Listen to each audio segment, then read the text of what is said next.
ಆಗಿದೆ. 144 ವರ್ಷಗಳಿಗೊಮ್ಮೆ ನಡೆಯುವ ಮಹಾಕುಂಭಮೇಳ ಅದ್ಧೂರಿಯಾಗಿ ಆರಂಭವಾಗಿದೆ. ಪ್ರಯಾಗ್ರಾಜ್ ಅಕ್ಷರಶಃ ದೇವ ಭೂಮಿಯಾಗಿ ಪರಿವರ್ತನೆಯಾಗಿದೆ. ಪುಣ್ಯ ಪಾದಗಳ ಸ್ಪರ್ಶದಿಂದಾಗಿ ಕುಂಭಮೇಳ ನಡೆಯುವ ಜಾಗ ಐತಿಹಾಸಿಕ ಸ್ಥಳವಾಗಿ ಪರಿವರ್ತನೆಯಾಗಿದೆ.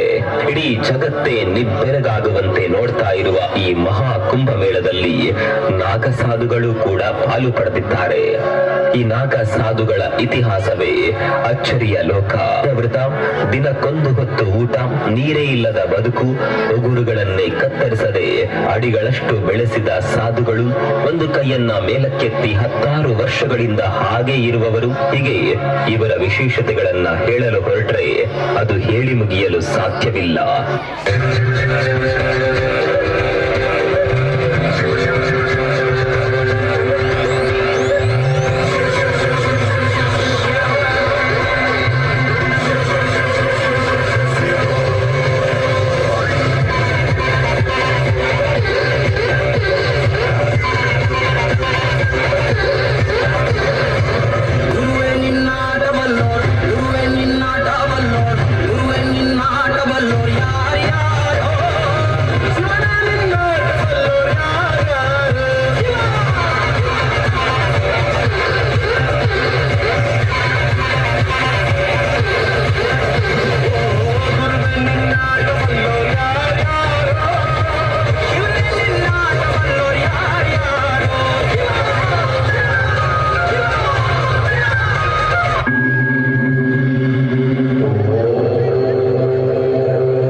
ಧಾರ್ಮಿಕವಾಗಿ ಬೌದ್ಧರು ಮತ್ತು ಔರಂಗಜೇಬ್ ಭಾರತದ ಮೇಲೆ ದಾಳಿ ಇಟ್ಟಾಗ ಅವರನ್ನು ದಿಕ್ಕುಪಾಲಾಗಿ ಓಡಿಸಿದ್ದು ಇದೇ ನಾಗಸಾಧುಗಳು.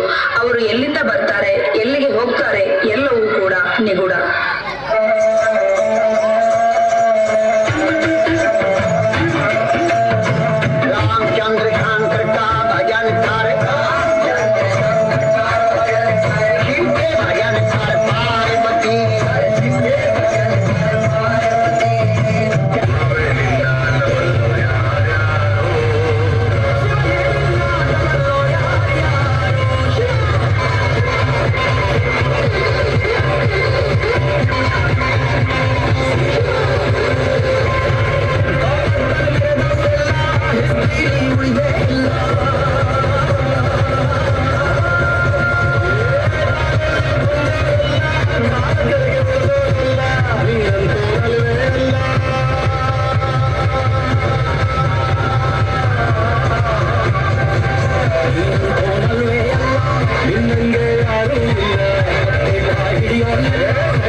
ಸಮುದ್ರ ಮಂಥನಕ್ಕೂ ಸಂಬಂಧವಿದೆ.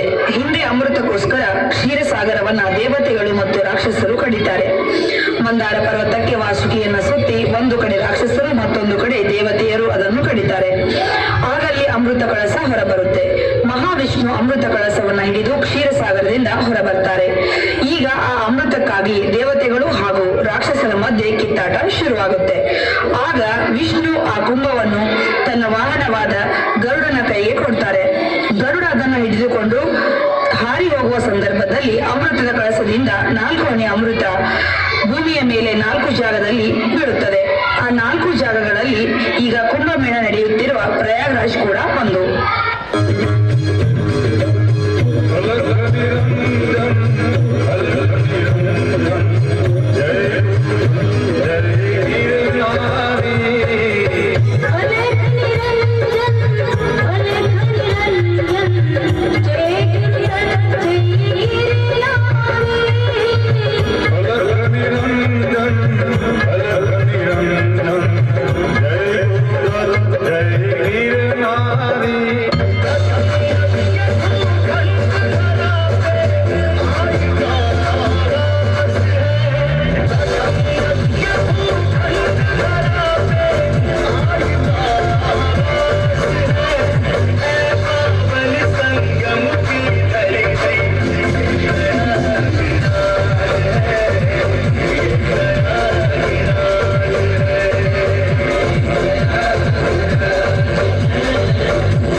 ಇತ್ತೀಚೆಗೆ ಪ್ರಯಾಗ್ರಾಜ್ನಲ್ಲಿ ಕಾಲ್ತುಳಿತದಿಂದ ಹಲವಾರು ಭಕ್ತಾದಿಗಳು ಮರಣ ಹೊಂದಿದ್ದಾರೆ.